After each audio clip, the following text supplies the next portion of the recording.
Good evening, everyone. I'm your host, Steve Walls. I'm here with Darren Smith, and we bring you this week's Dugout Report. What's going on, Darren? Oh man, and look, everything is good in the hood back here in the neighborhood.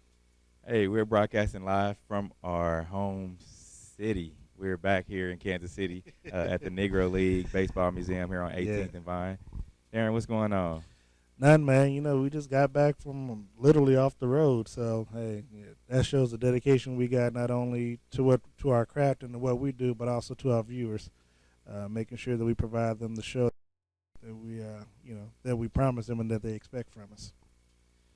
I know I had a great time out there in Cincinnati. How about you? Well, I'll put it like this, man. Cincinnati was a lot more than what we expected to be because we had low expectations even going up there. So anything that was better than that was made it into a great trip. And actually, we just had a great time. I know last week we talked about the Royals going into their 11-game homestand, going into the All-Star break. So far, this team has won 8 out of their 11 last games. We have a lot to talk about today, man. That's to say the least. That's an understatement. We have to talk about the All-Star festivities, and we'll look up the upcoming road trip that the Royals have going into. They have a 4-game series in Chicago against the White Sox. How about we get started? And man, that's what we're here for. All right, so first base topic, we'll look at the road trip, sights and sounds of Cincy. I don't even call it Cincinnati no more. I call it Cincy. I feel like I'm a veteran of Cincinnati, man. Dude, we literally burned both sides of the candle in Cincinnati. So it was a real good experience, a real fun time. Actually, the drive there was a little bit more difficult than the drive back, only because initially when we started, we don't want to give up too much information. Okay, let's move on real quick. The second base topic, we're gonna talk about the All-Star Weekend, celebrity softball game, the home run derby, and of course the actual All-Star game. The third base topic, we're going to talk about how did the play of the Royals actually affect the team going forward into the second half of the season. And also, lastly, we're going to look forward to the upcoming road trip of the Royals and the rest of the 2015 season. How about we get started, man? Man, let's get it. Man, let's get it started. Okay, so in the first base topic, we're going to talk about this road trip. Please, let's start. We're going to look at what all it took to get there, what we did, the sights, sounds. Like I said, Do we really want to talk about what it took to get us there? I mean, we can. We decided to go. So let's break it down for the people. We decided to go to Cincinnati to cover the Royals, and the plan was to drive up there, of course, for the weekend and to cover the events and then come home. So not many people thought we were going to make this trip. Nah, they didn't. But we made it. All I know is I kept hearing people say, y'all going to Cincinnati? What are y'all going to Cincinnati for? Why? What's there to do in Cincinnati? Yeah, what's going on in Cincinnati? There's nothing to do in Cincinnati. Y'all going to be up there bored. Y'all know. I'm like, we're going to cover the Royals. That's enough said, right? That was enough for me. So we going up there, we both already had it in our minds. Man, this is going to be a dreadful, even though it's the All-Star game, I'm hyped about that, but the city, as far as, it's not like we're going to Miami or L.A. or New York or something like that. Yeah, San Diego. So what were your thoughts going into the weekend? Well, initially, we've been talking about the whole All-Star thing because in the fall I was debating whether or not, we were discussing whether or not we were going to go to Cincinnati for the Chiefs and the Bengals. And I was like, and I kept thinking to myself, man, what is there to do in Cincinnati? I mean, who goes to Cincinnati? And right. Literally that was my whole train of thought the last 2 months was who goes to Cincinnati for anything. Right. And so, like, of all the trips that I plan on taking this fall, Cincinnati is one that I still have a question mark by even right now, even though we had a good time. It was just because we just didn't know what to expect going to, because normally I like to fly to places where Southwest goes, right. and it just didn't happen. It just so happens that Southwest doesn't fly to Cincinnati, so it's like, if you try to get a direct flight to it, it's extremely expensive flying Delta or American Airlines. So we had decided that let's just make it a road trip, and so we did. So we're gonna talk about the stadium a little bit. I know when I saw the stadium for the first time, I'm like, Wow, wow. It's no Kaufman, but man, it's right there on the Ohio River. Well, hold on now. Let's be honest with the people. The first time you saw the stadium, you was looking at the football Oh stadium, yeah, and you I forgot about that. and you got it mixed up. But yeah, oh yeah. Now, well, I will co-sign with you that the stadium initially, when you first look at it, it leaves a lot to be desired. But once you actually got off the shuttle and then actually walked through the park and then in between the stadiums. Right. I mean, it's actually a very nice stadium, and they have their Hall of Fame portion out in the public court, so where you literally in the middle of the night can just walk through and see everything and go through it.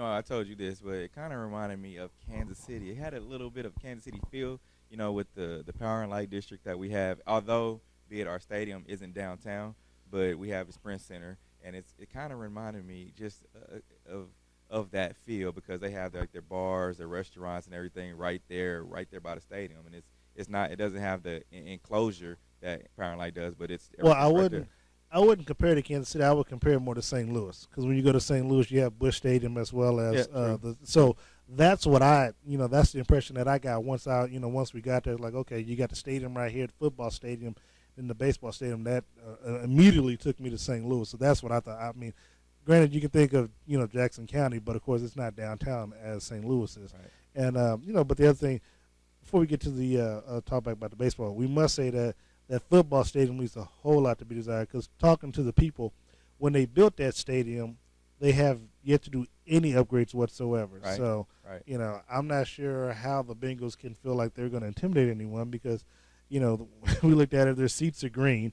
And not to cut you off, but we did only see the outside. We didn't see. Man, we that's didn't all see, I needed to see. We didn't see. I took a couple of shots of it last night with the camera, and from where I saw, which was the opposite side of where we drove in from. Right. It looked pretty cool. It did. Possible. I'm not. So we didn't really see the outside of. The inside. We only saw the outside. So kind of like we can't judge that book by its cover, man. It still left a lot to be desired. It did. It did. So what about the parking? I know when we rode, we had the shuttle bus, the media shuttle bus. But as far as the parking, what do you think about the parking? I'm gonna be honest with you. I have no idea where someone would actually just normally park. I have no idea. I didn't see.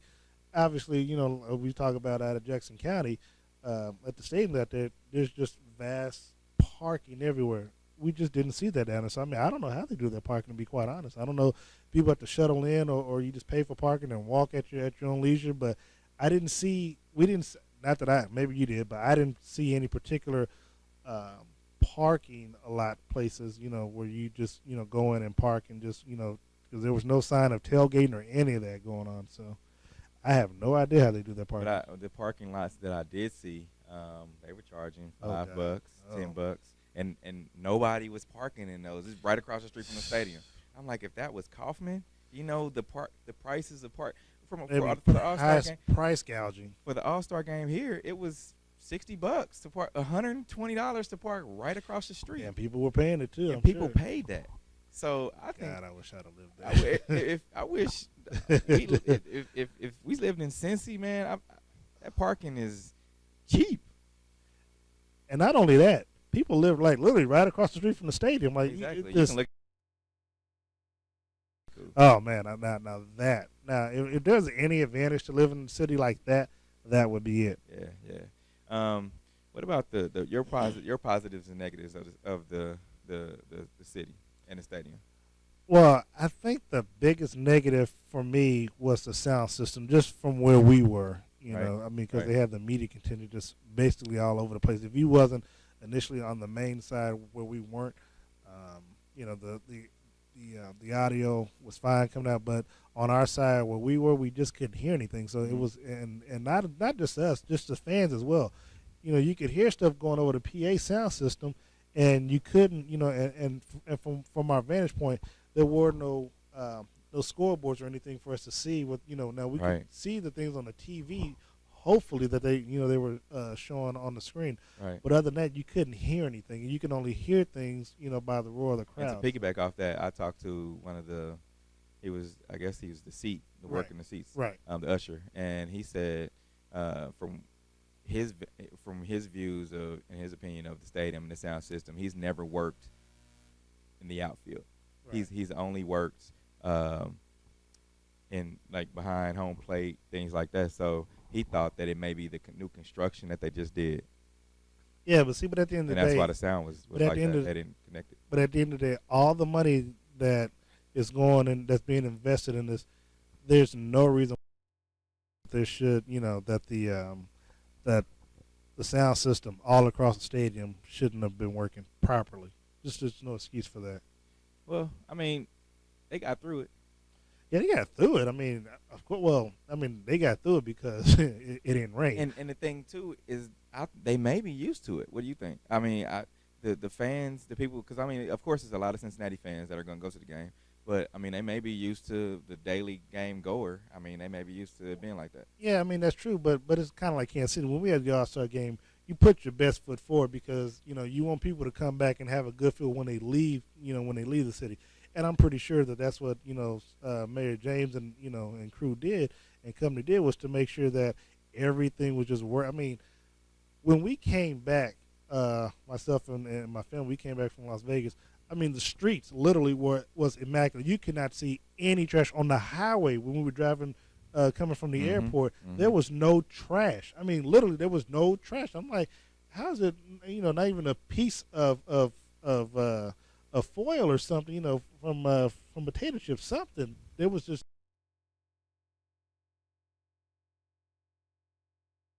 things were because we had the All-Star thing. I mean, they put their best foot forward. So, I know one of my positives was the actual just the environment and the fireworks and they call it the steam tower.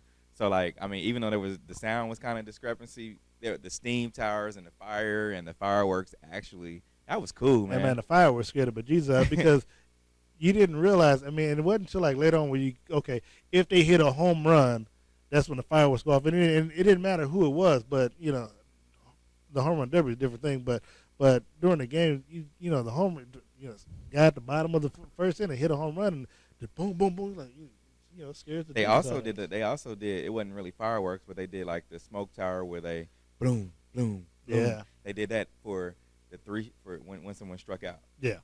And to change the inning, I thought that was cool, man. Oh, man, it was real good. Now and you know what the the best positive had to have been the weather because the weather was I mean literally it poured down raining so hard that we were driving into Cincinnati and I mean we couldn't the clouds were forming and they were white. The next thing you know, 3 minutes later it's just pouring down raining where we couldn't see. And then we were thinking, man, is the home run derby going to be rained out? Is the All-Star game going to get, because even the day of the game, I mean, it was pouring down rain. We were like, man, it's going to get rain. Because the commissioner said if it gets rained out, we'll just have the game on Wednesday. We were thinking to ourselves. I was kind of hoping for an extra day. I don't know how many days I can call in sick. But yeah, so everything worked out, because it's funny. It poured down rain during the day, but then at nighttime, when it was time for the home run derby in the game, it was perfect weather. Perfect. All right, let's take a break. We're gonna come back and talk a little bit more about the actual All-Star game itself. We're gonna take about a 1.5 minute break, and we'll be right back.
All right, we are back here at the Negro League Baseball Museum here on 18th and Vine in Kansas City. You like that Fetty Wap, huh? Man, I love it, dude. I love it. That's the type of stuff that just gets my head bobbing when we in break. All right, so our second base topic. Let's start this part of the show off by talking about the celeb game, which happened on Sunday. I don't think anyone had more fun from what I saw playing than Snoop Dogg. Oh, God. Yes, Snoop, you know, a lot of people were there to see Snoop Dogg. I was there to see Jordan Sparks. So, I mean, you know, that made my day. Well, Snoop pitched, he hit, he caught fly balls, he jumped over the fence to catch the fly ball. I mean, and didn't hurt anybody in the state of his situation. Right, right. I got a chance to talk to the great Frank White. Not Frank White, Frank Thomas, of the Chicago White Sox, former Chicago White Sox. Now he's a reporter with Fox. And he talked about Snoop playing in the game, and he talked about all he could say was, man, Snoop was fun to watch. Snoop was the highlight of the show. Exactly. He was just the highlight. I mean, what do you think about it, all that? Well, Snoop always is, because anywhere he goes, he's like the center of attraction, center of attention. Right. I mean, so, you know, when he goes, people just kind of like are attracted and drawn to him because of his personality and charisma. So, I mean, people had a good time. It was a lot of people there. You know, and you know, they were just good people. They were fun to be around. Right. So after the celeb game, that was Sunday night. They had a few festivities after that, a few events, red carpet deals, that type of thing. Monday comes around, and it's the home run. I mean, it's a huge deal because everyone was wondering about the new format where they were giving players unlimited pitches. It's a time limit of 5 minutes. That was supposed to be the time limit, but they're moving from that time limit because of the threat of weather, inclement weather. So they moved it from the 5 minutes to the 4 minutes, and because which actually ended up, and that ended up working out better for them, because even at 4 minutes, you saw how tired they were after all that, and then on top of that, you had to if they hit over 425 feet for a home run, they got an additional 30 seconds. So, they were. I mean, you see somebody like Prince Fielder, where endurance is always an issue. Right. He goes 4 minutes, and then with the additional 30 seconds, and you could get a 45-second timeout. Yeah, exactly. So, I mean, I think that benefit these players a lot. I mean, that timeout, I saw Mike Trout take the timeout with like 2.5 minutes. Yeah, it was. I mean, it was. Yeah, I mean, yeah, they definitely took advantage of it because it was the first time out. But but that's what happens. I mean, when you make drastic changes, you have to have little tweaks or whatever to try to make it better. And then, of course, because they it's funny in a way, it felt like it took a long time, but TV time it was actually pretty quick because they had to do some.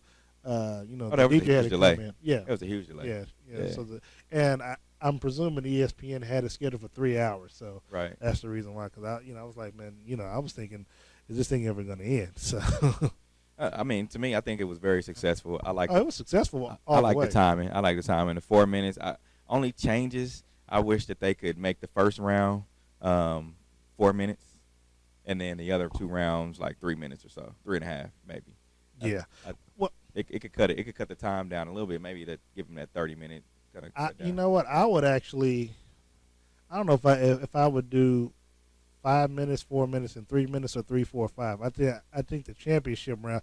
Well, I would go 5, 4, and 3, simply because you give everybody a 5-minute time limit to see what they can do, and then once you make it to the semis, you get 4 minutes, and then the championship, because you're already tired by Right. But you get to 3 minutes, and then hey, you whip out what you can. And then there you go. That's just my suggestion. You know what? I think the climax of the whole thing was Todd Frazier. Yeah, the hometown hero. Yeah, and let's just take a look at what Todd did. Last year's home run derby runner-up from your Cincinnati Reds, Todd Frazier. This man's got to beat the total of 13, but a sellout crowd is going to help him. Oh, that one's going to land in the seats. Unbelievable. How about this crowd right now? I think he's getting some energy from that crowd. My. but he's got bonus time. He's actually tied Prince Fielder. Wow. This is amazing. That's impressive. And he's going to be moving on and ousting the two-time champ. What a performance. And he in the semis will play Josh Donaldson. The Toronto Blue Jay third baseman has set the stage for Todd Frazier here in Cincinnati to advance to the finals. 8 in a row, no homers. Turn it up! He's just dragging out the drama a little bit. This place is going crazy. And gone! Moving on to the finals is Todd Frazier. Did you see that? That ball crossed the fence when the clock hit triple zeros. Oh, man. Talk about guys who can live up to it. Todd Frazier. Captain late again. The Dodger rookie and the hometown hero. 2.5 hours in. He's left because the hometown hero, Reds third baseman Todd Frazier, is the last to bat. 15 to go. He needs 5. Now he needs 4. We got drama. We got drama. Oh! That might have to get off. That might have to go. That's going. Gone! This is way back! Back! It's a Baker's dozen! That one And does. it does! That one does. She got Back! bonus round. 30 seconds to hit one to win. Bye-bye. There it is! The hometown hero has done it! In 1998, he was a Little League World Series champion. In 2015, he's the Home Run Derby champion.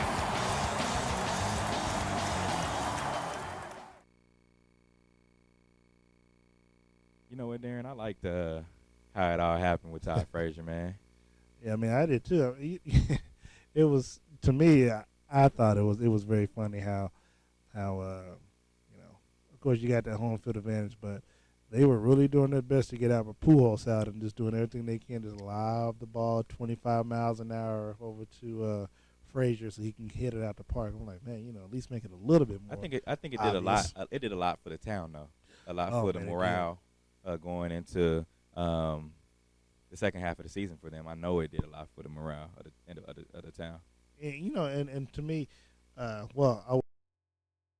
the game, but that home run derby night, especially the crescendo in the championship round where he had to come back because he almost should have lost it because under a minute he was down like 6 home runs. That 30 seconds gives them that kind of makes that makes the deal because it gives you I'm down 4, and with 30 seconds I probably get one every 5 seconds or so. So I think it kind of that made it great going into the championship round, and then for him to win it in the last 30 seconds. I mean, the crowd just went hysterical, and then with the fireworks on top of it, oh man, it was great. Yeah, let's look at the All-Star game as well.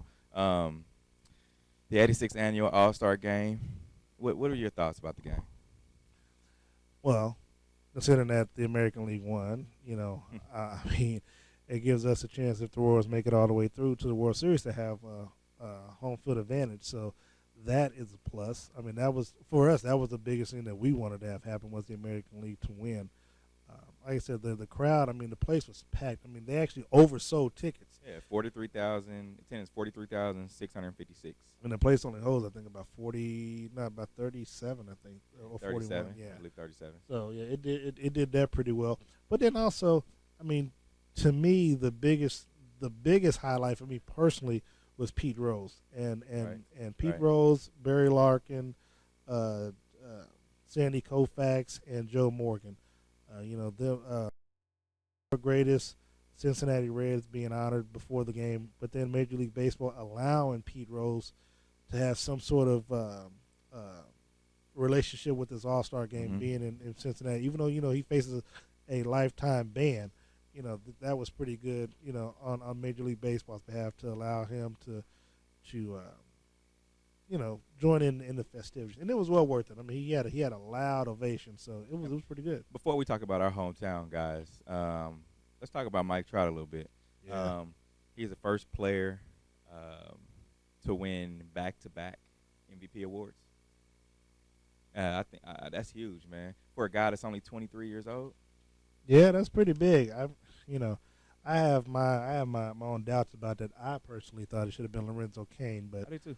you know, I mean, he did have 2 hits. He had 2 RBIs. You know, I mean, he did a good job, and so, you know, but you know, we talk about Mike Trout, so yeah, I mean, he did, you know, he did the job, and he got the votes. Trout became the 6th player in the All-Star game in history to have done each of the following in his All-Star career: hit for the All-Star game, cycle, single, double, triple, and a home run. And he hit that home run. Check this out. You remember he hit that home run, his 3rd pitch? Yeah. The first at bat. First at bat. Man, that's crazy. That's crazy. And hold on. But think about the people he accomplished that with: Ted Williams, Willie Mays, who was honored at the game, Ernie Banks, Mike Schmidt, and even George Brett, the Royals, George Brett. So that's good company to be in. Let's talk about our hometown guys. Oh, how do you think Lorenzo comes? Last year, like I said earlier, I felt that he should have been the MVP. So he did a very good job. And you know, I mean, I think 4, maybe 5 of our players, this was their first time being at the All-Star. I think this is our catcher's 3rd time. Perez. Yeah, Perez. It was his 3rd time. So I mean, for our players, you know, I mean, they had a good showing, and you always think about, okay, how do you compare yourself with everyone else? And so with with a lot of it being their first time there, and Lorenzo being at that stage and at that level against everybody else, you know, all the other players, you know, it's fun. It's different. It's just like the NBA All-Star and the NFL Pro Bowl. You always want to compare yourself to other players that are in, you know, to your peers that you play against, to play alongside them, but then also to maybe, you know, there's always a little competitive to show, hey, I'm just as good as you, if not better. And he looked good out there in right field, man. Oh, he looked comfortable. He did. He's one of those type of guys I think that can go to any spot in the outfield. Yeah, I mean, he had a good time. I mean, he did a good job, and like I said, not just Lorenzo, but the rest of them. Escobar. I mean, you know, it showed that they can play at that level and with that competition. So all that needs to be said, and it does nothing but enhance their confidence. And for Yost, I mean, what more can you ask for? And you know what? I think when they put Gordon, or not Gordon, but they put in at the Moose. They put Moose in, and Ned Yost talked about putting Moose in at the end. He said he wanted to get him in earlier, but he had to put him in against Clayton Kershaw, man. And he threw him a 105-mile-an-hour fastball to strike him out. Crazy. Wow. Yeah, that was. Of course, we were already winning. The score was what, 7-2? It was out there. I mean, we were just putting the smack down. I think it was like 6-2. I think we were putting the smack down on them because we ended up winning 6-3. So yeah, so we ended up putting the smack down on them. You know but you know it's funny because the Royal players did good, but you didn't really hear a whole lot about them. You know, and it seemed like the haterade traveled all the way to Cincinnati. Maybe it was jealousy because of all the Royals that should have been there, but didn't get there. But it's like it was all about Cincinnati, which is fine because it's the whole city, things of that nature. But I want people to know that Kansas City showed up and showed out. It is. I saw a lot of fans out there, man. Even at the Fan Fest, it was a lot of Kansas. It was a lot of Royal Blue. Yeah, a lot of Royal Blue. Hey, let's take a quick 1-minute break, and we're gonna come back and wrap this thing up with our 3rd base and 4th base topic. All right, we'll be right back.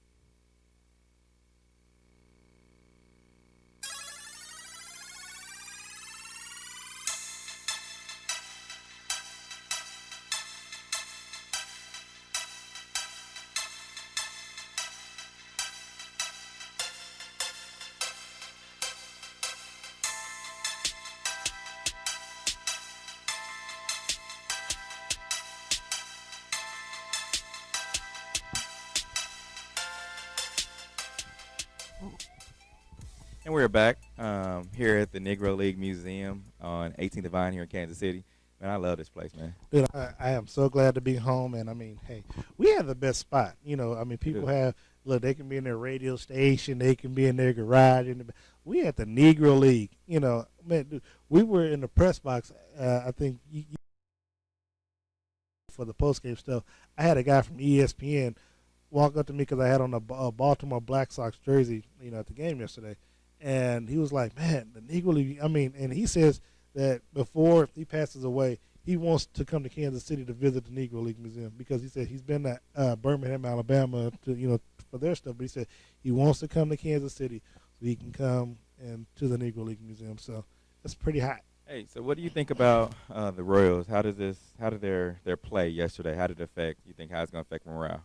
All it's going to do is raise it even more. And for them, anything less than a World Series and a World Series championship is going to be a disappointment. You can just tell because they're raised the level of competition against their peers, and they know that they can play against anyone at any time. So, like I said, anything less than a World Series championship is going to be a disappointment. The AL got to win.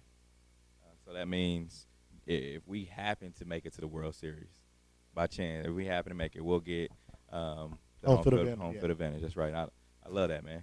I love that. And I want a lot of people from St. Louis that were there are hoping that we can get that back in 1985, that I-70 showdown again, man. Hey, look, even the great Stephen A. Smith acknowledged that today that's what he's looking for.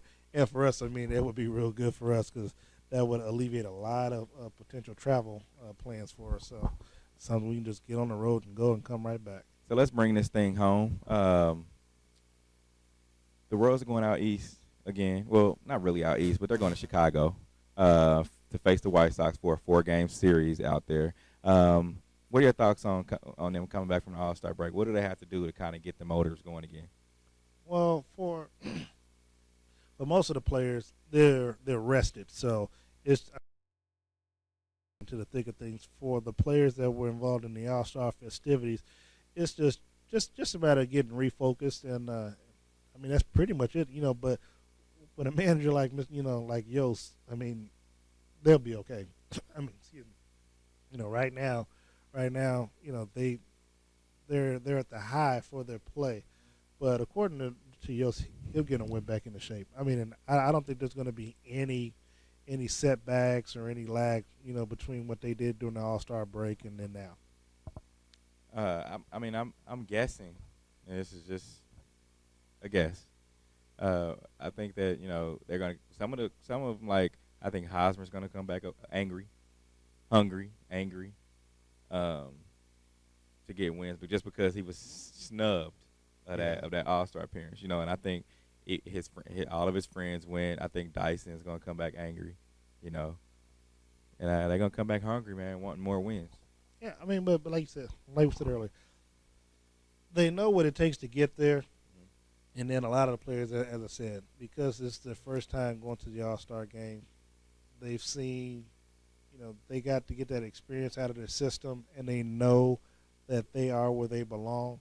And so for them, like I said, anything less than a championship is going to be a disappointment for them. So, I mean, I expect them to go through the second half of the season just like they did the first half.